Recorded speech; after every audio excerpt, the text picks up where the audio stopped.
కనీసం పలకరించడానికి తల్లిదండ్రులు కూడా దగ్గరికి రావట్లేదే. కనీసం పలకరించడానికి బంధుమిత్రులు కూడా నా దగ్గరికి రావట్లేదే. అయ్యో, నా పరిస్థితి ఏంటి? ఇంత దిక్కుతోచని పరిస్థితి అయిపోయింది. నేను ఎవరినో అబ్బాయిని ప్రేమిస్తే ఆ అబ్బాయి నన్ను ప్రేమించటం లేదని నేను ఎంతగానో ఆత్మన్యూనత భావంతో నేనంతా కునారిల్లిపోతుంటే ఆ విషయాన్ని తీసుకెళ్ళి నా తల్లిదండ్రులకు చెప్తే ఆ తల్లిదండ్రులు ఒప్పుకోక, ఆ అబ్బాయి నా ప్రేమను తిరస్కరించి, ఆ తల్లిదండ్రులు కూడా నాకు సరైనటువంటి విషయాలలో నన్ను అర్థం చేసుకోకుండా ఇంత పరిస్థితి, ఒంటరితనం నా జీవితంలో వచ్చేస్తే రూమ్లో కూర్చొని వెక్కి ఏడుస్తున్నానే, ఒంటరితనంతో రోధిస్తున్నానే. నా జీవితంలో అరణ్య రోదనగా నా యొక్క బాధలన్నీ మిగిలిపోయాయే. ఒంటరితనము ఈరోజు నా ప్రపంచవ్యాప్తంగా ఉంది. ఈ పరిస్థితుల్లో నన్ను ఎవరు పలకరిస్తారు? ఎవరు ఆదరిస్తారు?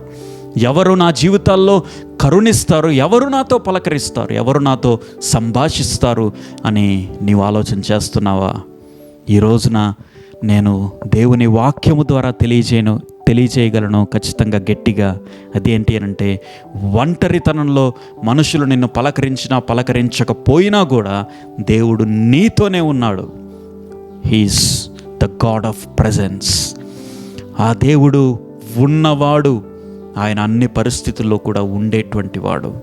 కొన్నిసార్లు మన జీవితాల్లో కూడా నిద్రపోతున్నప్పుడు, అర్ధరాత్రి వేళ కొన్నిసార్లు పడుకొని నిద్రపోతున్నప్పుడు మనం అనుకుంటూ ఉంటాం, ఏంటి ప్రభువా ఈ జీవితం? ఈ యొక్క చీకట్లో, అంధకారంలో నా జీవితం ఎందుకు ఇంతగా ఒంటరితనం అయిపోయింది? నా భార్య నన్ను వదిలేసి వెళ్ళిపోయింది, నా పిల్లలు నన్ను వదిలేసి వెళ్ళిపోయారు.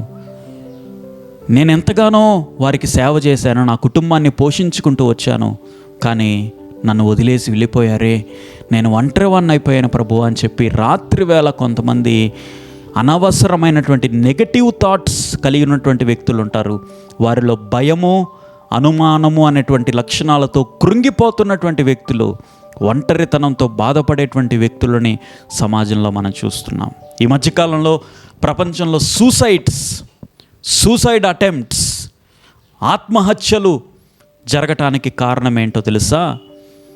ఒకరు డబ్బు లేక కాదు, హోదా లేక కాదు, అధికారం లేక కాదు, పలకరించే మనుష్యులు లేక, పలకరించే నాదుడు లేక, కనీసం తిన్నావా, ఉన్నావా అనేటువంటి ఒక